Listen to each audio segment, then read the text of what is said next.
जब जम्मू कश्मीर में एक मुस्लिम परिवार के घर पर बुलडोजर चलाकर घर तोड़ दिया गया तो एक हिंदू कुलदीप कुमार ने अपना एक घर मुस्लिम परिवार को दे दिया। ये हमदर्दी इंसानियत की एक बेहतरीन मिसाल है। एक मुस्लिम पत्रकार अरफाज के घर पर बुलडोजर चलाकर घर तोड़ दिया गया।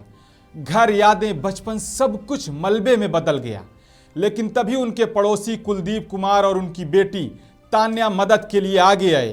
कुलदीप कुमार ने कहा, मैं अपनी बेटी तान्या के नाम से 5 मरला ज़मीन अरफाज भाई को देता हूं ताकि वो अपना घर दोबारा बना सकें। सोचिए, जहां आजकल किसी मुस्लिम के घर पर बुलडोजर चलने पर कुछ लोग तालियां बजाते हैं, वहीं जम्मू के हिंदू परिवार ने अपने मुस्लिम पड़ोसी को घर बनाने के लिए ज़मीन दे दी।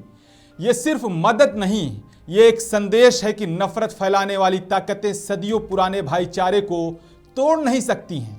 जम्मू कश्मीर हमेशा मोहब्बत, एकता और इंसानियत की मिट्टी रहा है और आगे भी रहेगा।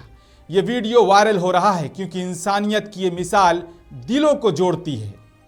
मैं अपने भाई को ना इनकी पीठ नहीं लगने दूंगा। मैंने आपसे बार बार बोला, मैं भीख मांग के भी इनका घर बनवाऊंगा, चाहे कुछ भी हो जाए। ये 5 मरले का प्लॉट मैंने सोचा था, चलो बहुत कुछ सोचता आदमी, मैं आज अपने भाई को अपनी बेटी के हाथों से दिलवा रहा हूँ और रिटर्न में भी दूंगा, और मैं रिटर्न में भी दूंगा। ये 3 मरले का प्लॉट तोड़ा ना, मैं 5 दूंगा, 5 तोड़ा मैं 10 दूंगा। लेकिन ऐसा मत करो, जुल्म मत करो। छोटे से बच्चे को देख लो, बेचारा बैठा है, और लानत है तुम्हारे ऊपर, ऐसी सरकार हो, लानत है। हम इस देश में रह के भी बेघर हो गए।